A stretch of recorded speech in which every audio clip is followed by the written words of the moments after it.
तो नजर डालने वाले की आंख के अंदर आंख डाल करके उन्हें बात करनी पड़ेगी। दूसरे का गिरेबान पकड़ के हमारी बेटियों को उसकी गाल पर झापट मार करके इस बात को उसे समझाना पड़ेगा कि ये हिंदू शेरनी है जिसकी दहाड़ सुन करके भी तुम्हें डरना पड़ेगा।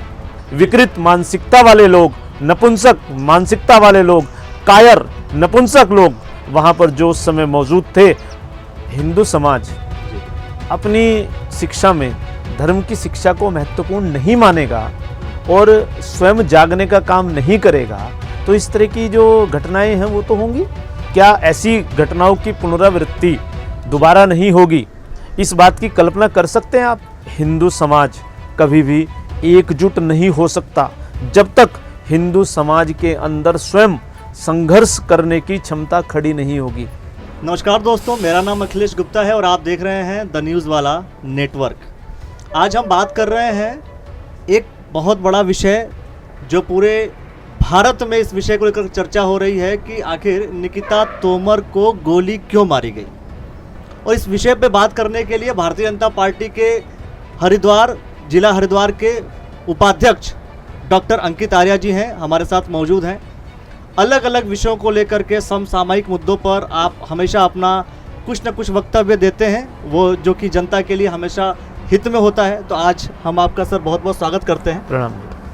जैसा कि आप हर जन मुद्दों पे अपनी बात रखते हैं, निकिता तोमर की हत्या को लेकर के आप क्या सोचते हैं, क्या आपके मन में कुछ विचार आता है? निकिता तोमर का जो विषय आपने बताया जी, ये विषय अति संवेदनशील विषयों की श्रेणी में आता है। जी, ये जो विषय है, ये विषय बड़ा ही महत्वपूर्ण विषय है और इस विषय पर जाने से पहले मैं कुछ चीज़ों पर, कुछ बिंदुओं पर सभी लोगों का ध्यान आकर्षित कराना चाहूँगा। जिस समय की घटना है और जिस वक्त ये घटना घटी, वो दिन और वो जो समय था, वो दिन का समय था, चहल पहल थी, लोग थे वहाँ, जनमानस वहाँ उपस्थित था। जो जनमानस वहाँ उपस्थित था, उस जनमानस की नपुंसक होती हुई मानसिकता कहीं ना कहीं इस हत्याकांड के अंदर दिखाई देती है। मतलब आप इसे नपुंसक होती हुई मानसिकता की आप बात कर रहे हैं? देखिए, बात तो यही है। मतलब इसको अगर आप डिस्क्राइब कर सकें, क्योंकि आप मानसिक नपुंसकता की बात कर रहे हैं। देखिए, निकिता हत्याकांड एक सुनियोजित षड्यंत्र था। ये सुनियोजित था जिस तरीके से इसको अंजाम दिया गया। वीडियो आपने देखी होगी जी। वीडियो को अगर आप ध्यान से देखते हैं तो ये बात समझ में आती है कि कहीं ना कहीं ये जो पूरा का पूरा षड्यंत्र था, इसमें जिन्होंने गोली मारी वो और जिसने गोली खाई वो, और इसके साथ साथ वहाँ चलने वाले लोग, वहाँ उपस्थित जनमानस भी उतना ही जिम्मेदार है जितना इस हत्या को करने वाला व्यक्ति। जब ये आप सुनियोजित बात कर रहे हैं, तो अगर सुनियोजित है, it means everything is planned. अगर प्लान्ड है तो सर उसको फिर आप कैसे कह सकते हैं कि बाकी लोग फिर उसके अंदर इन्वॉल्व हो गए, या बाकी लोग की भी गलतियां आप उसके अंदर आप कर रहे हैं? मेरे साथ ये घटना नहीं हुई जी, तो मुझे इस घटना से क्या लेना देना जी। ये वाक्य एक वाक्य नहीं है, ये एक जीवन जीने का एक आदर्श वाक्य है। अगर इस वाक्य के साथ व्यक्ति जीवन जिएगा तो फिर सामाजिकता क्या कहेगी, फिर समाज कहाँ है, फिर लोग कहाँ हैं, फिर तो सामाजिक बंधनों का कोई महत्व ही नहीं है, फिर तो परिवार की कोई भूमिका ही नहीं है, फिर तो समाज में व्यक्ति एकल समाज की जो परिकल्पना विदेशों में होती है, उस परिकल्पना को ही भारतीय समाज अपने ऊपर ओढ़े जा रहा है। क्योंकि भारतीय संस्कृति जो है एकल जो परिवार का जो नियम है उसको एक्सेप्ट नहीं करता। भारतीय संस्कृति तो भाई संयुक्त परिवार की, देखिए संयुक्त जो भारतवर्ष है जी, यहाँ पर रहने वाले सभी नागरिक भी तो एक संयुक्त परिवार हैं अब संयुक्त परिवार होने के बाद अगर परिवार के किसी नागरिक पर कोई संकट है तो क्या वहाँ आसपास चलने वाले लोग, क्या उसके साथ खड़े हुए लोग, क्या उसको देख रहे लोग,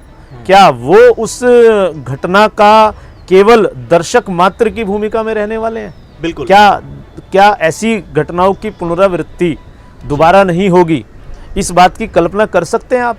जब तक समाज के अंदर ऐसे दर्शक रहेंगे, जब तक समाज खुद जागरूक नहीं होगा, जब तक हम लोग इस घटना को बार बार देख करके इसके ऊपर विचार नहीं करेंगे कि ये घटना जितनी जघन्य है, जितनी इस घटना की जितनी निंदा की जाए वो तो कम है ही, लेकिन इसके साथ साथ मैं यहाँ ये कहना चाहता हूँ कि जितनी निंदा उन लोगों की जाए, विकृत मानसिकता वाले लोग, नपुंसक मानसिकता वाले लोग, कायर नपुंसक लोग वहाँ पर जो उस समय मौजूद थे और वो केवल इस घटना को देखते रहे, जितनी भी इनकी निंदा की जाए मैं बिल्कुल उनकी कठोर निंदा करता हूँ और इस बात के लिए सब लोगों से प्रार्थना करता हूँ कि सभी लोग स्वयं को जागरूक करें।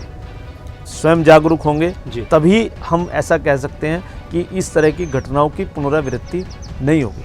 अब इन घटनाओं को बहुत सारे एंगलों से लोग देख रहे हैं, बहुत सारे तरीके से सभी लोग इनको देख रहे हैं कि जी ये घटना इस तरह से हुई, ये घटना इस तरीके से हुई, इसके अंदर इस समाज का सहयोग रहा, कहीं धर्मनिरपेक्षता की बात आने लगी, कहीं लोगों ने इसके अंदर धर्म को भी इसके अंदर ऐड किया। बहुत सारे एंगल हैं, लव जिहाद की भी बात कही गई, बहुत सारे एंगल हैं जिनके ऊपर हम इस विषय पर चर्चा कर सकते हैं। लेकिन सबसे महत्वपूर्ण जो एंगल है, जब कोई भी समाज, कोई भी संस्कृति, कोई भी धर्म हो, जब हम धर्म की शिक्षा को महत्वपूर्ण नहीं मानेंगे तो इस तरह की ही चीजें बढ़ेंगी समाज में। धर्म की जो शिक्षा है, यहाँ कहना चाहूँगा, हिंदू समाज अपनी शिक्षा में धर्म की शिक्षा को महत्वपूर्ण नहीं मानेगा और स्वयं जागने का काम नहीं करेगा तो इस तरह की जो घटनाएं हैं वो तो होंगी, और इस तरह की घटनाएं समाज में दोबारा ना हो उसके लिए स्वयं व्यक्ति को जागना पड़ेगा। निकिता तोमर जी का जो ये वाकया हुआ, ये वास्तव में इतना हृदय विदारक था, इसको देखने के बाद बहुत पीड़ा हुई। मन में इस तरह के भाव उठे कि जिस तरह का समाज जिस दिशा की ओर बढ़ रहा है तो आने वाले समय में इस समाज का क्या होगा, कैसे इस समाज को संभाल पाएंगे, कैसे लोग अपने आप को समझेंगे। क्या विवेकानंद जी ने जब कहा था कि हिंदू समाज कभी भी एकजुट नहीं हो सकता जब तक हिंदू समाज के अंदर स्वयं संघर्ष करने की क्षमता खड़ी नहीं होगी, क्या आपको नहीं लगता? स्वयं संघर्ष करने की क्षमता जब तक खड़ी नहीं होती तब तक हिंदू समाज क्या आपको नहीं लगता उनका वाक्य आज सही प्रतीत हो रहा है? बिल्कुल।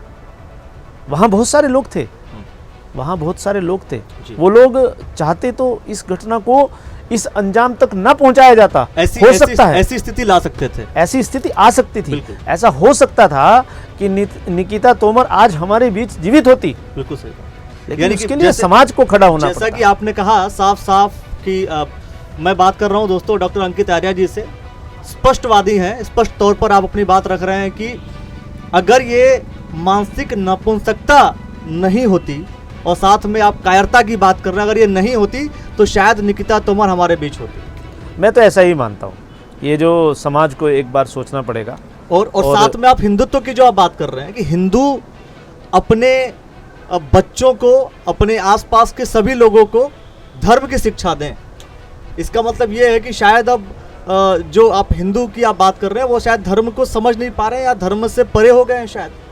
देखिए ये तो कहना ठीक नहीं है। नहीं, आपके हिसाब से सर आपने ये कहा कि धर्म को वो समझ नहीं पा रहे, अगर धर्म का ज्ञान होगा तो शायद वो वास्तविकता से वो संघर्ष कर पाएंगे। देखिए है क्या जी, जो संघर्ष है, संघर्ष व्यक्ति का व्यक्तित्व होता है और संघर्ष करने के लिए हमें अपना जो इतिहास है, हमारी जो संस्कृति है उसको बताना पड़ता है।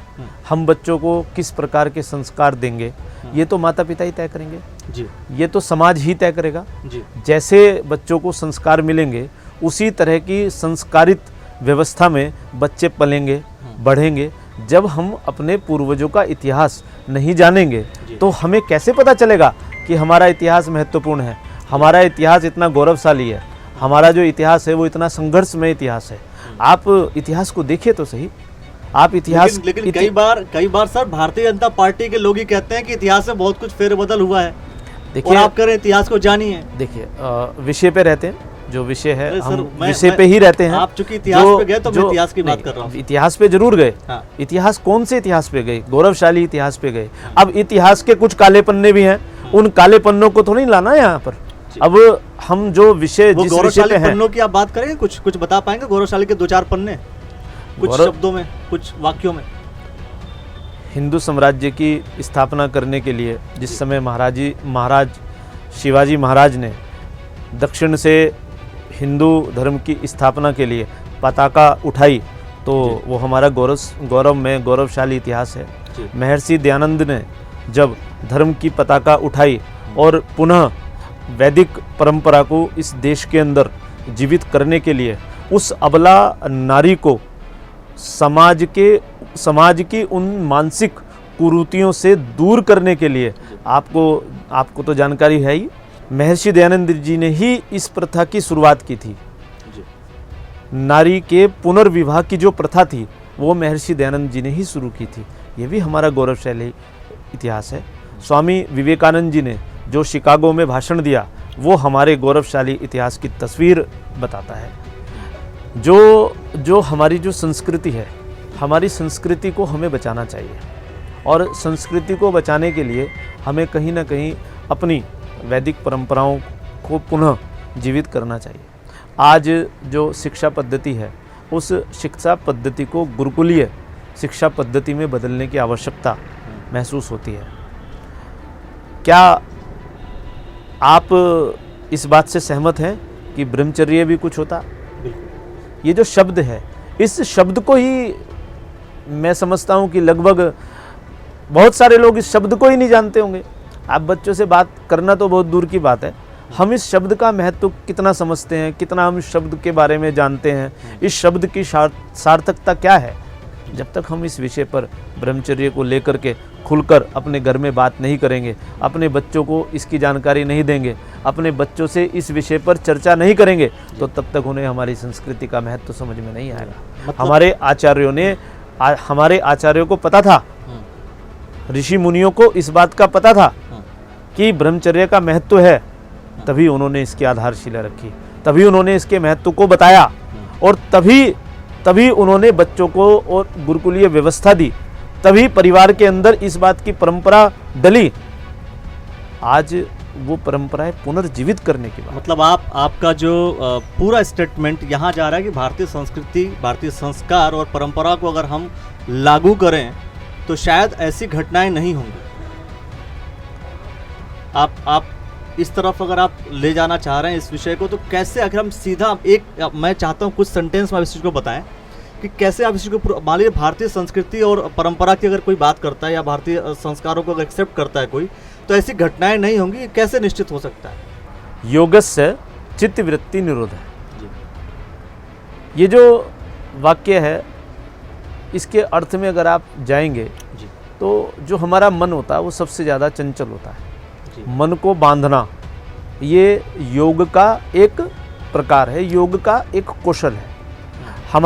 हमारा जो मन है, जब मन स्थिर रहेगा, मन के अंदर दुर्भावनाएं नहीं रहेंगी, मन अपनी चंचलता को प्राप्त नहीं होगा, मन शांत होगा, तो अवश्य ही इस तरह की घटनाओं पर पुनरावृत्ति नहीं होगी। और ये जो तीनों चीज़ें हैं, हमने अपने व्यवहार से 3 चीज़ें हटाई। कौन सी चीज़? स्वाध्याय, जी। सत्संग और साधना। ये जो तीनों चीज़ें हैं, इन तीनों चीज़ों को जब कोई भी परिवार अपने अंदर समावेश इनका करेगा और उस परिवार के अंदर ये चीज़ें रहेंगी, तो मुझे लगता है कि वहाँ पर दुर्भावनाएं नहीं रहेंगी, मन में बुरे विचार नहीं आएंगे। और जब हमारे मन में बुरे विचार नहीं आएंगे तो इस तरह की मानसिकता तो प्रकट ही नहीं होगी। और अगर समाज में इस तरह की मानसिकता वाला व्यक्ति हमें कहीं मिलेगा और इस तरह की कोई घटना समाज में हो रही होगी, तो हम उसका विरोध भी करेंगे और उसकी रक्षा भी करेंगे, क्योंकि हम लोग सत्य के मार्ग पर चलने वाले लोग हैं। जी। मतलब आप अभी तक हम बात कर रहे थे कि निकिता तोमर की हत्या के पीछे को, आप हत्या को किस तरीके से देखते हैं, तो आपने पूरी तरीके से भारतीय संस्कृति और संस्कार की बात कर रहे हैं। आप परिवार को संयुक्त परिवार की आप बात कर रहे हैं, परिवार में भी आप संस्कार बिल्डअप की बात कर रहे हैं। तो ये पूरी तरीके से आप संस्कारों पर ही केंद्रित हैं।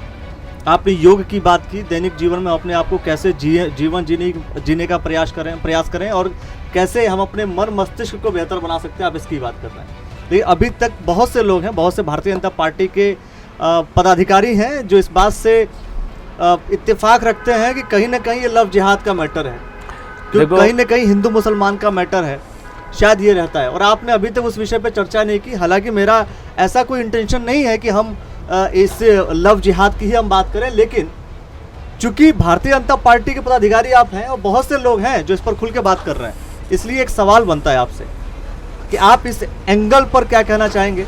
और मुझे लगता है कि हम इसके बाद हम अपनी बाड़ी को, हम अपने इस पूरे इंटरव्यू के सेशन को समाप्त भी करेंगे। सिर्फ इस बात पर आपका कुछ नोट्स हम चाहता है। डर लगता है मुझे,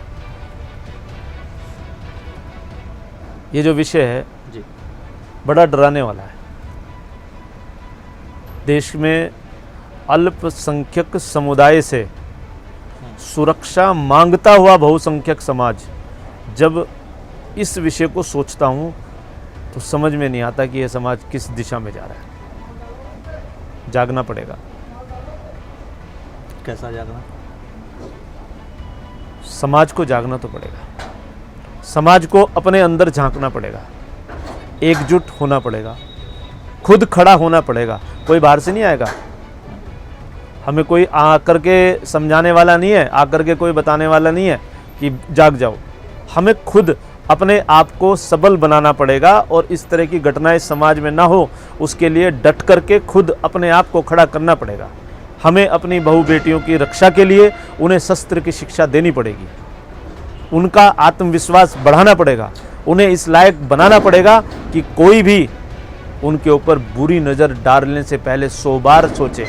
शेरनी को कोई छेड़ता नहीं है, बिल्कुल सही, डर लगता है। बिल्कुल सही। तो हमें अपने यहाँ अपनी बहन बेटियों को इस बात के लिए सबल बनाना पड़ेगा, उनको शिक्षा देनी पड़ेगी, आत्मनिर्भर बनाना पड़ेगा और उन्हें इस लायक करना पड़ेगा कि वो शस्त्र उठा सकें।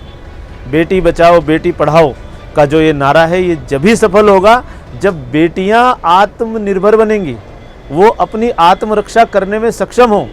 उन्हें अपने मानसिक स्थिति को ऊपर ले जाना पड़ेगा।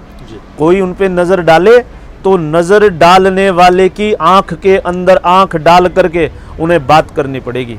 दूसरे का गिरेबान पकड़ के हमारी बेटियों को उसकी गाल पर झापट मार करके इस बात को उसे समझाना पड़ेगा कि ये हिंदू शेरनी है, जिसकी दहाड़ सुन करके भी तुम्हें डरना पड़ेगा। बहुत बड़ी बात कि जिस तरीके से भारतीय जनता पार्टी का एक मोटो है, जो केंद्र सरकार बार बार बेटी बचाओ बेटी पढ़ाओ की बात करती है, आपने ये कहा कि बेटी पढ़ाओ, शास्त्र का ज्ञान दो, पर उसके साथ साथ शस्त्र का भी ज्ञान दो, ताकि बेटियां सुरक्षित रह सके, क्योंकि शेरनी को कोई छेड़ नहीं सकता है और आप शेरनी बनाने की बात कर रहे हैं। तो मुझे लगता है कि जनता के लिए इतना पर्याप्त है आज के दिन में, और आज इतना कुछ समझ में आया।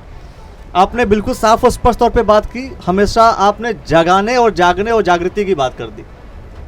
तो मुझे लगता है कि जनता को ये सारी बात, हमारे व्यूअर्स को ये बात समझ में आ रही होगी। ये बात, बहुत सारी बातें आपके जो साथी हैं वो गढ़ जो सुन रहे हैं उस बात को इत्तेफाक रख रहे होंगे, कहीं ना कहीं वो भी इस बात को एक्सेप्ट करते होंगे जो आपने बात कही कि शेरनी को कोई छेड़ता नहीं है। तो आप बेटी बचाओ बेटी पढ़ाओ के साथ साथ शेरनी बनाना शुरू कर दो। ज़रूरी है समाज को खड़े करना, समाज को एकजुट करना। मैं निकिता तोमर के प्रति अपनी श्रद्धांजलि व्यक्त करता हूँ। समाज में इस तरह की घटनाएं दोबारा ना हो, इसके लिए समाज के सभी लोगों से निवेदन करता हूँ कि समाज के सभी लोग अपनी आँख नाक कान सब खुले रखें, देखते रहें, समझते रहें, और कोई कुछ करेगा इस बात को न मान करके हमें ही सब कुछ करना है, हमें ही खड़े होना है। हमें अपनी बेटियों को आत्मरक्षा हमें ही सिखानी है, उनको उस लायक हम सब लोग बनाएं, ऐसी मैं आशा करता हूँ। पुनः निकिता जी को मेरी ओर से श्रद्धांजलि। बहुत बहुत धन्यवाद सर। दोस्तों ये थे हमारे साथ डॉक्टर अंकित आर्या जी, भारतीय जनता पार्टी हरिद्वार से उपाध्यक्ष हैं, और आप खुल करके अपनी बात रखते हैं, जैसा कि इन्होंने खुल करके अपनी बात रखी कि हमें कुल मिलाकर के श्रद्धांजलि अर्पित तो कर रहे हैं, लेकिन साथ में शास्त्र का ज्ञान और शस्त्र का ज्ञान दीजिए। जिस दिन बेटियां अपने पर आत्मविश्वास उनका हो जाएगा, उस दिन शायद ऐसी घटनाएं नहीं होंगी। तो दोस्तों ऐसे बहुत सारे विषय होंगे, हम बार बार सर आपसे चर्चा करेंगे। आपका बहुत बहुत धन्यवाद मैं करता हूं, धन्यवाद सर। आपने खुलकर अपनी बात रखी। और अगर आपको ये वीडियो पसंद आया दोस्तों, तो इस वीडियो को लाइक कीजिए, शेयर कीजिए, और हमारे चैनल को सब्सक्राइब जरूर कर लीजिए। फेसबुक पर देख रहे हैं तो फेसबुक पेज को फॉलो कर लीजिए। बहुत बहुत शुक्रिया, बहुत बहुत धन्यवाद आप सभी का।